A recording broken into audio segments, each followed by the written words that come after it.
Hey there, Chrissy Frazier with Chartwell Realty. Just wanting to touch base with everybody and go over some of the changes that you may have been seeing in some sensational headlines lately. And really just wanted to connect with you and give you real life, boots on the ground, what's happening in the real estate industry right now. So you've probably seen some headlines about sellers aren't going to pay buyer agent commissions anymore, and realtor commissions are going to be reduced, etc. Well, I hate to break it to you, but we don't work for free. You could always do this on your own, though. You could always go buy a house or sell a house without a real estate agent. That hasn't changed. You have the choice. Obviously, real estate agents, you hire them because you want to hire an expert that's going to save you money, liability, risk, and just give you their expertise at the end of the day. It's going to expose you to the majority of the market as a seller, and buyer agency came along a long time ago to help protect the public, because the public was being harmed by not having somebody in their corner. So there's obviously a lot of reasons why on both sides that you would hire a real estate agent. It's always been optional. The market's really going to dictate what happens, but what just changed, like what the big headlines are about, is essentially real estate commissions have been decoupled.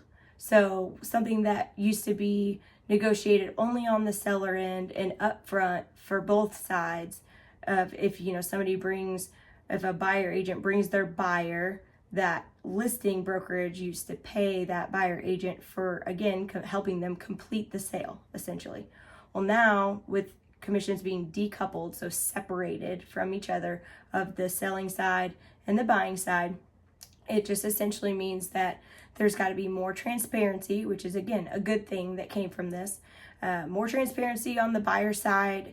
You have to hire a buyer agent now before you can just go start touring homes. So you have to sign an agency agreement before you go out, set off with them. So usually that takes place with a more in-depth buyer consultation now. So again, more transparency is what came from this, of just explaining things and helping educate of where things come from.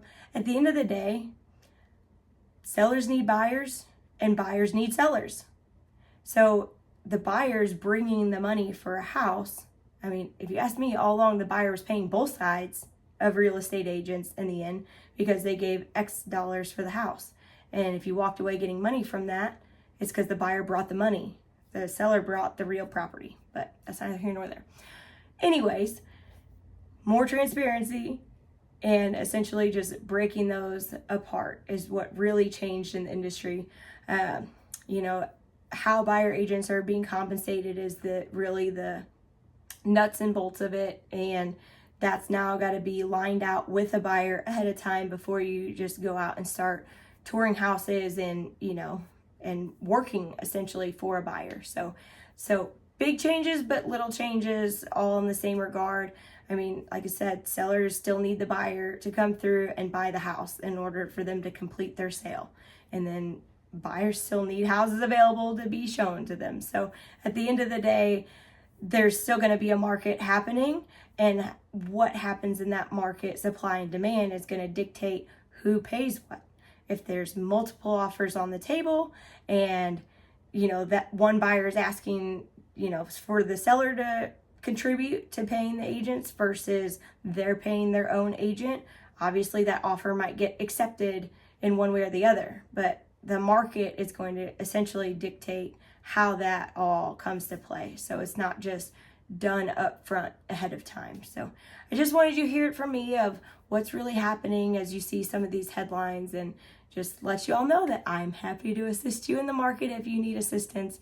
And even if you just have some random questions of a scenario, maybe you're going through a divorce or other life things that happen, and you're trying to do things with either your equity situation in your house, with life events, or just title questions, I'm happy to help try to field those, or bring my title rep in if it's something that I can't answer. But at the end of the day, I'm still always a resource, whether you're actually ready to go hunt for a property or sell your property. So I'm always here if you need me. Just feel free to reach out. Thanks.